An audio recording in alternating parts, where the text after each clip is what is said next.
Dear students, welcome to a lecture on chemical properties of soil, pH and soil nutrient status. First of all, let me introduce the topic.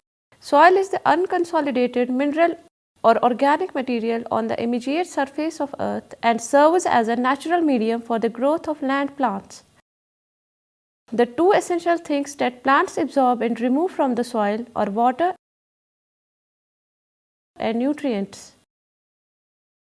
Plants can be considered deficit in an essential nutrient element when there is virtually none in the soil, or else there is a large quantity in the soil but too little of it is sufficiently soluble or available to supply plant needs.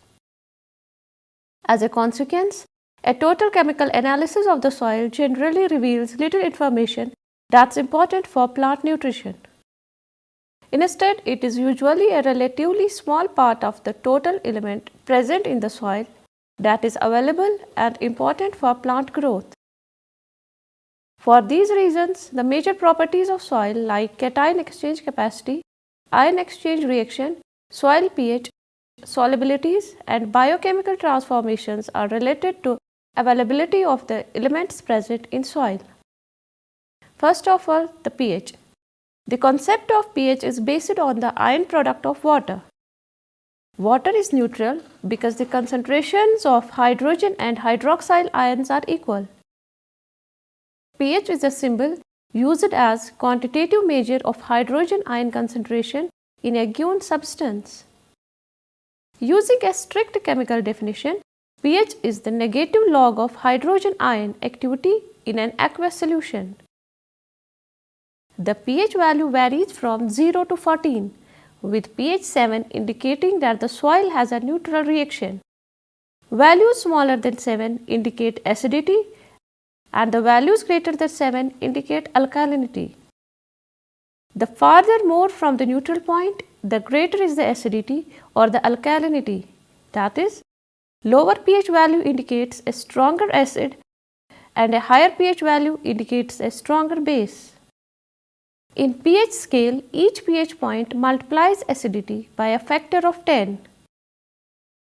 For example, a pH of 5 is 10 times more acid, that is, have more hydrogen ions than pH 6 and 100 times more acid than pH 7. So, a 1 unit change in the pH value signifies a 10-fold change in the actual activity of hydrogen ion, and the activity increases as the pH value decreases. Soil pH is an excellent indicator of a soil's suitability for plant growth, as it determines the availability of plant nutrients in the soil. This diagram represents the general relationship between plant nutrient availability and soil reaction. From the figure, nitrogen, phosphorus, potassium, sulfur, calcium and molybdenum are maximum available in the pH range of 6.5 to 8, while as iron, manganese, boron, copper and zinc are maximum available at a pH of 4.5 to 6.5. Now the factors affecting the soil pH. First of all, we will discuss the role of carbonates in slightly to strongly alkaline soils. Pyrite materials have a wide pH range.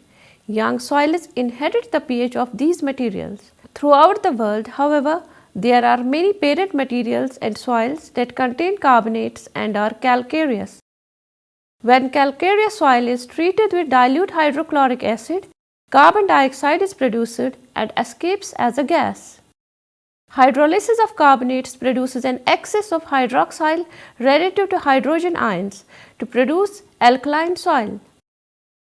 The hydrolysis of calcium carbonate is sufficient to account for a pH as high as 8.3. If the soil contains sodium carbonate that is more soluble than calcium carbonate, there is greater hydrolysis and production of hydroxyl and the pH may go as high as about 10. Calcareous soils are 100% base saturated. These exchangeable bases also react with water and by hydrolysis produce hydroxyl ions. The strongly adsorbed calcium that tends to dominate the exchange surfaces hydrolyzes very little and is not very important. When exchangeable sodium saturation is 15% or more, there is sufficient hydrolysis to produce a pH as high as 10. Thus, soils in the pH range of about 8 and up to 10 have a pH that is controlled mainly by carbonate hydrolysis. To a lesser extent, it is controlled by hydrolysis of exchangeable bases, except in soils with 15% or more exchangeable sodium. Now, the role of exchangeable hydrogen and exchangeable bases in slightly acidic and alkaline soils. Mineral weathering in soils may contribute bases that accumulate as carbonates for the maintenance of carbonate system. In the absence of leaching in soil with an acidic soil moisture regime and an inheritance of carbonates from the parent material, the soil may remain calcareous and have a pH dominated by carbonate hydrolysis. Soils developing where soil moisture regimes are acidic may become leached of carbonates. In time, a point may be reached when the soil is non-calcareous and is 100% base saturated. The cation exchange capacity of these soils is commonly dominated by 2:1 clay and organic matter, and pH of about 8 is common. If the release of bases from the mineral weathering equals the loss of bases from the soil by leaching, cropping and so on, the soil may remain 100% base saturated and the pH remains above 7. If, however, the amount of water moving through the soil increases and or the release of bases from weathering decreases as primary minerals are depleted, exchangeable bases will be lost from the soil. Exchangeable hydrogen ions will begin to saturate the cation exchange capacity. Many slightly or moderately weathered soils have a pH of 7 when the hydrogen saturation is 20% and the base saturation is 80%. Such moderately weathered soils are generally dominated by silicate clay and humus ion exchange systems. Soil pH is caused by the competing effects of exchangeable hydrogen dissociation and the production of hydroxyl ions from exchangeable base hydrolysis in soil ranging from slightly alkaline to slightly acidic. As leaching continues and soil pH declines, the cation exchange capacity declines, in large part due to a reduction in a pH dependent charge of organic matter. The exchangeable hydrogen on the pH dependent sites of organic matter shows fewer tendencies to ionize as pH declines. Thus, as soil pH declines below 6, the hydrogen associated with pH dependent sites of organic matter becomes increasingly less exchangeable and increasingly more bound, and exchangeable hydrogen becomes less important as a source of soil acidity. Some organisms have a rather small tolerance to variations in pH, but other organisms can tolerate a wide pH range. Studies have shown that the actual concentrations of hydrogen ions or hydroxyl ions are not very important except under the most extreme circumstances. It is associated conditions of a certain pH value that's most important. Inherent factors affecting soil pH such as climate, mineral content and soil texture cannot be changed. Natural soil pH reflects the combined effects of soil forming factors, that is parent material, time, relief or topography, climate and organisms. The pH of newly formed soils is determined by minerals in the soil's parent material. Temperature and rainfall control leaching intensity and soil mineral weathering. In warm, humid environments, due to leaching from high amounts of rainfall, soil pH decreases over time in a process called soil acidification. In dry climates, however, soil weathering and leaching are less intense and pH can be neutral or alkaline. Soils with high clay and organic matter content are more able to resist a drop or rise in pH. That is, they have a greater buffering capacity than sandy soils. Although clay content cannot be modified, organic matter content can be changed by management. Sandy soils commonly have low organic matter content, resulting in a low buffering capacity, high rates of water percolation and infiltration, making them more vulnerable to acidification. Soil pH varies in time and space and also varies over seasons. During seasons with low to moderate rainfall, when evapotranspiration greatly exceeds precipitation, salts are not being removed by deep percolation, and increased salts tend to reduce pH by forcing more of the exchangeable hydrogen ions into the soil solution. Conversely, during wet season, salts are removed from the topsoil and pH goes up. This season to season fluctuation in total salt content should not be confused with long-term soil acidification. The most important effect of pH in the soil is on ion solubility, which in turn affects microbial and plant growth. A pH range of 6 to 6.8 is ideal for most crops because it coincides with optimum solubility of the most important plant nutrients. Some minor elements like iron and most heavy metals are more soluble at lower pH. This makes pH management important in controlling movement of heavy metals and potential groundwater contamination in soil.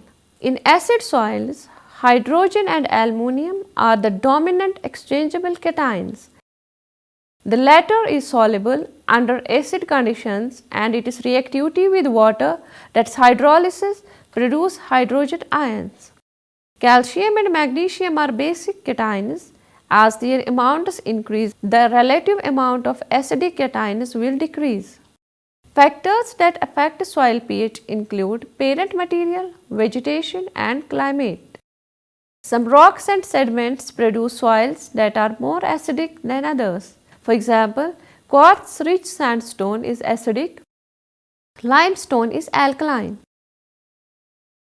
Some types of vegetation, particularly conifers, produce organic acids which can contribute to lower soil pH values. In humid areas, such soils tend to become more acidic over time because rainfall washes away basic cations and replaces them with hydrogen. Addition of certain fertilizers to soil can also produce hydrogen ions. Liming the soil adds calcium, which replaces exchangeable and solution hydrogen ions and raises soil pH. Lime requirement or the amount of liming material needed to raise the soil pH to a certain level increases with cation exchange capacity.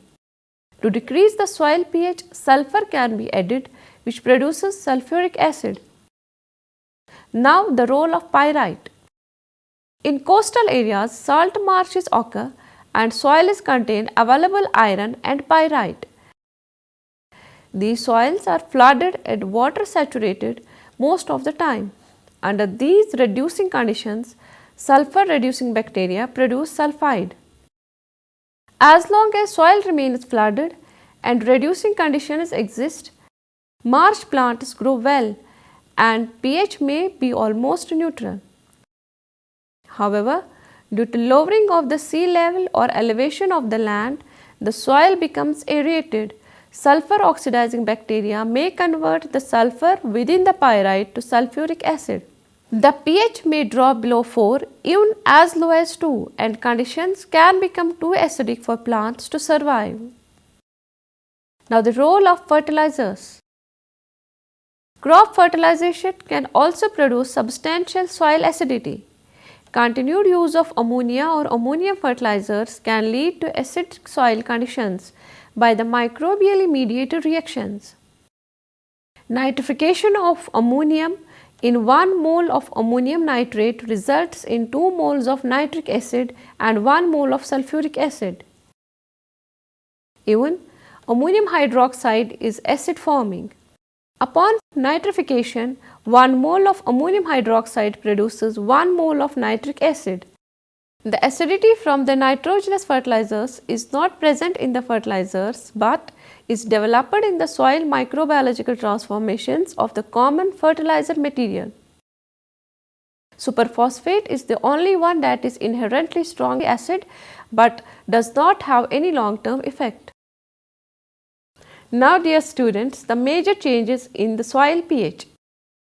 Two major groups of factors cause large changes in the soil pH. First, those resulting in increased adsorbed hydrogen and ammonium, and those which increase the content of adsorbed bases. First, the acid forming factors. In the process of organic matter decomposition, both organic and inorganic acids are formed. The most widely formed is carbonic acid, which results from the reaction of water and carbon dioxide. The solvent action of carbonic acid is evident by its dissolution of limestone or calcium carbonate. The long-time effects of this acid have been responsible for the removal of large quantities of bases by solution and leaching. Inorganic acids such as sulfuric acid and nitric acid are potent suppliers of hydrogen ion in the soil and are responsible for the development of acidic conditions in the soil. These acids are formed by organic decay processes and from the microbial action on certain fertilizer material. Leaching also encourages acidity in the soil as bases that have been replaced from the colloidal complexes or dissolved by percolating acids are removed by drainage waters. In addition, acid rain also contributes in the increase of soil acidity. Now, the base forming factors. Any process that will encourage high levels of exchangeable bases such as calcium, magnesium, potassium and sodium will contribute towards a reduction in acidity and an increase in alkalinity. Weathering process is of great significance, which releases exchangeable cations from minerals and make them available for absorption. Addition of limestone augments the supply of metallic cations.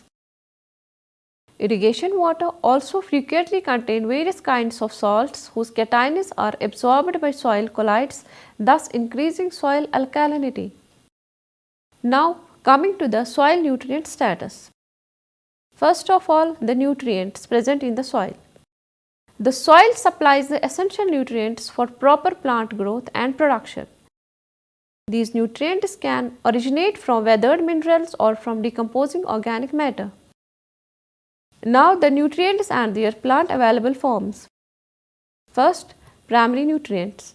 The first one is nitrate nitrogen in the form of nitrate, ammonium nitrogen in the form of ammonium, phosphorus in the form of dihydrogen phosphate and hydrogen phosphate, and the potassium ions. The secondary nutrients include calcium, magnesium and sulfur. The micronutrients include iron, manganese, boron, molybdenum, copper, zinc, chlorine, nickel and cobalt. For plants to be healthy, they need a steady supply of nutrients from the soil. Nitrogen, phosphorus, potassium, sulfur, calcium and magnesium are required in relatively large quantities and hence are the macronutrients.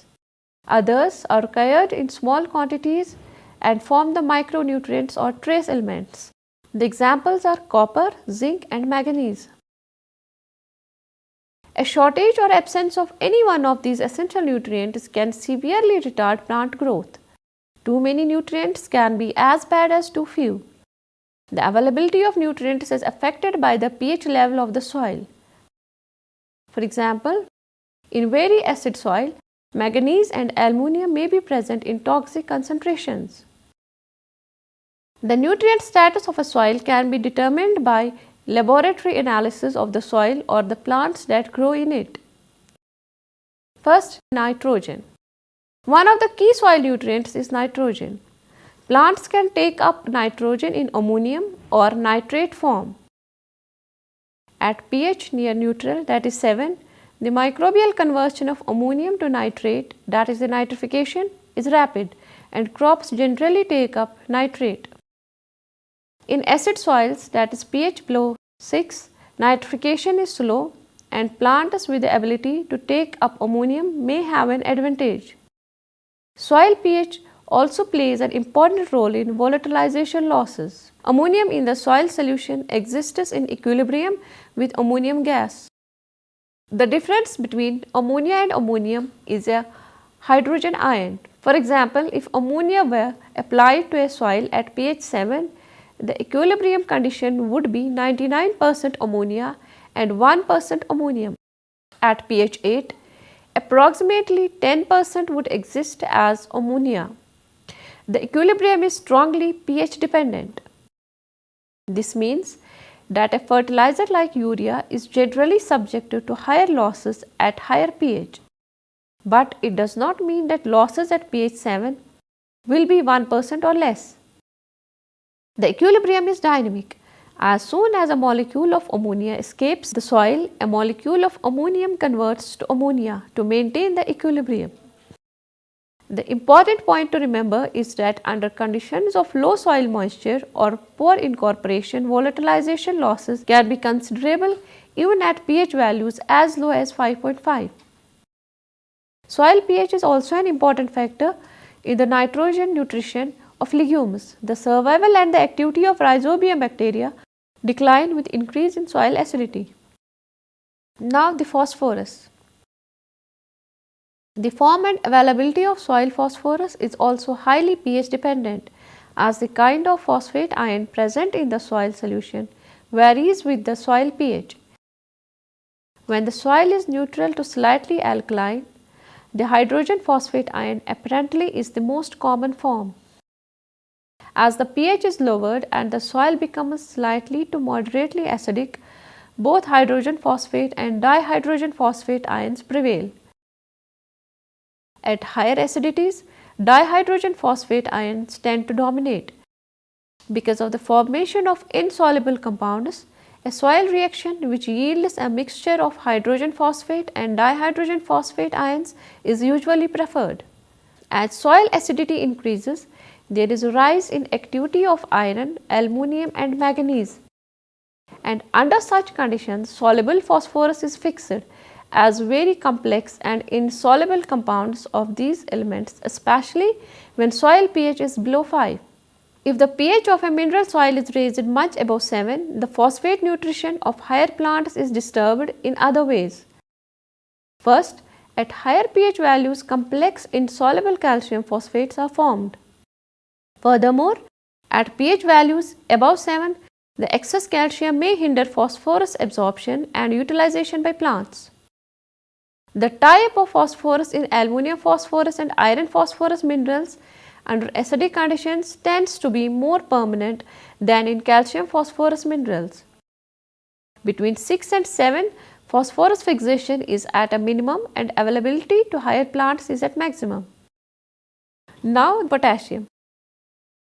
The fixation of potassium and entrapment at specific sites between clay layers tend to be lower under acidic conditions.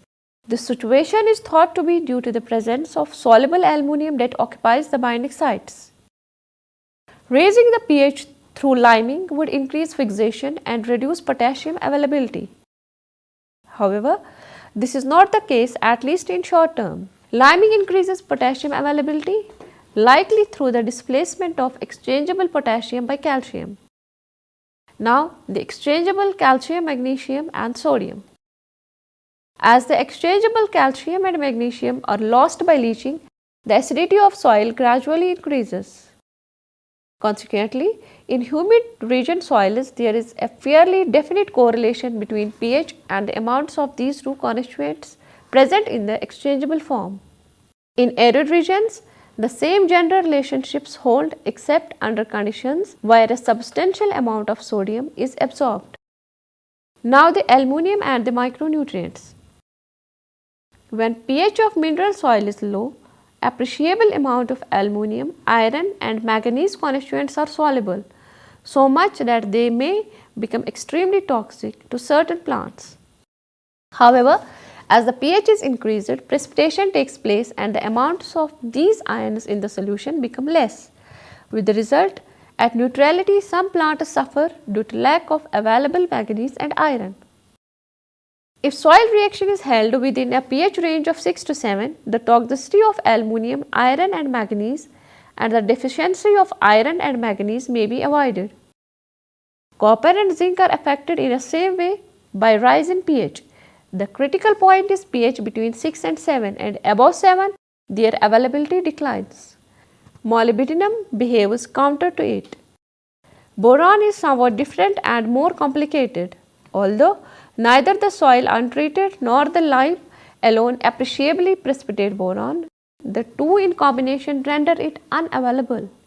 Also, the excess of calcium may hinder in the movement of boron into the plant. Too much calcium in plant cells might even interfere with boron metabolism, even if plenty of boron were present. It has also been suggested that lime may create serious competition for boron by stimulation of soil microorganism activity. Now the sulfur. Sulfate sulfur, the plant available form of sulfur, is little affected by soil pH. Now we will come to the nutrient availability and the pH relationships. Perhaps the greatest general influence of pH on plant growth is its effect on the availability of nutrients. Soil pH is related to the percentage of base saturation. When the base saturation is less than 100%, an increase in pH is associated with an increase in the amount of calcium and magnesium in the soil, since they are usually the dominant exchangeable bases. Many studies have been conducted that relate increases in plant growth with increases in the percentage of calcium in plants and with increasing pH or percentage base saturation. Another nutrient whose availability is increased as the pH is increased on the low end of the pH range in soil is molybdenum. At low pH, molybdenum forms insoluble compounds with iron and it is rendered unavailable. Under these conditions, plants susceptible to molybdenum deficiency such as cauliflower, clover and stress will show a growth response to an increase in pH. The fact that increased availability of molybdenum occurs as the pH increases is responsible for molybdenum toxicity for plants in some soils. Potassium availability is usually good in neutral and alkaline soils that reflect the limited leaching of exchangeable potassium. The availability or solubility of some plant nutrients decreases with an increase in pH. Iron and manganese are two good examples. Iron and manganese are commonly deficient in calcareous soils. Phosphorus and boron also tend to be unavailable in calcareous soils that result from reactions with calcium. Phosphorus and boron also tend to be unavailable in very acidic soils. Copper and zinc have reduced availability in both highly acidic and alkaline soils. So, we can say that for the plant nutrients as a whole, good overall nutrient availability is found near pH 6 in high base status soils. The soil pH in low base status soil generally never exceeds 6 or 6.2. That's all. Thanks a lot.